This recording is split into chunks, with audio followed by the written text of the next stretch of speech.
Entre 1968 et 1974, une peur invisible s'installe en Californie. Une peur silencieuse, mais omniprésente. Une peur qui ne vient pas seulement des crimes, mais de quelqu'un qui voulait être vu, reconnu et surtout compris. On l'appellera le Zodiac. Tout commence dans une nuit froide de décembre 1968. Un jeune couple, isolé, loin de tout. Ils pensent être seuls.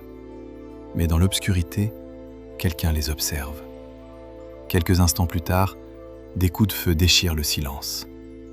Quand la police arrive, il est déjà trop tard. Aucune trace claire, aucun suspect. Juste une scène figée et une question sans réponse. Pendant des mois, l'affaire reste dans l'ombre. Puis, tout bascule. Juillet 1969. 3 journaux reçoivent une lettre étrange. Une écriture presque calme, posée, comme si l'auteur racontait quelque chose de banal. Mais ce qu'il raconte, ce sont des meurtres. Il revendique les crimes. Et à la fin, une signature. Un symbole étrange, un cercle traversé par une croix. Le Zodiac vient de naître. Mais ce n'est pas une simple lettre. C'est un défi. Il exige que son message soit publié, sinon il tuera encore. Et au milieu du texte, un cryptogramme. Un message codé, comme un jeu malsain, où la récompense, c'est comprendre l'esprit d'un tueur. Des amateurs réussissent à décrypter une partie du code. Ce qu'ils découvrent glace le sang. Il dit aimer tuer, il dit que c'est mieux que tout. Et surtout, il affirme que ses victimes deviendront ses esclaves dans l'au-delà. À ce moment-là, tout change. Ce n'est plus seulement un criminel. C'est un homme qui veut laisser une trace. Un homme qui ne veut pas disparaître. Et il va tout faire pour ça. Les attaques continuent, toujours imprévisibles, toujours violentes. Parfois avec une arme à feu, parfois avec un couteau. Un jour, il s'approche d'un couple en plein jour. Calme, contrôlé.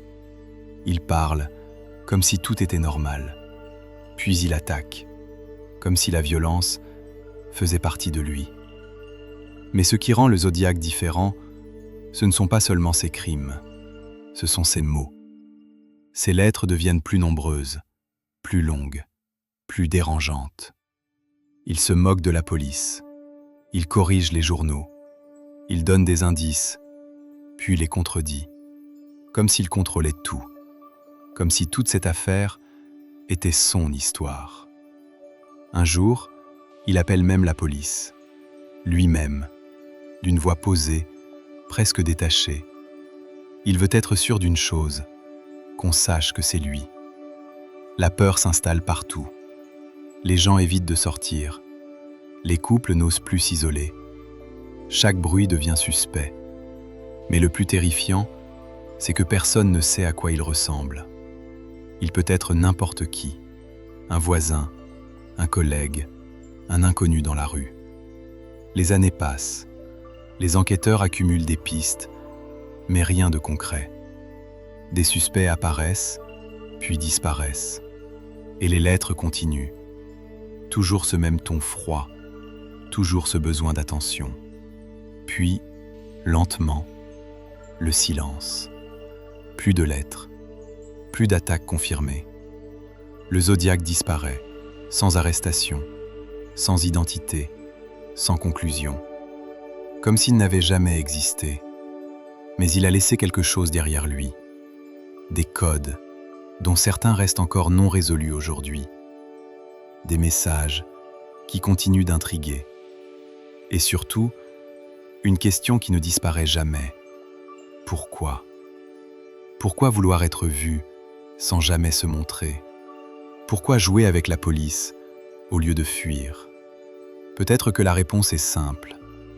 Le Zodiac ne voulait pas seulement tuer, il voulait contrôler.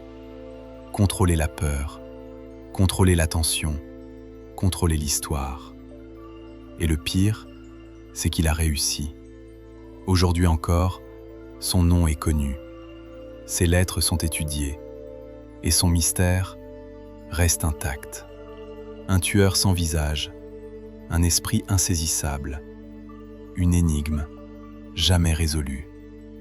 Et quelque part, dans ses lettres, dans ses symboles, dans ces mots laissés derrière lui, le zodiaque continue d'exister.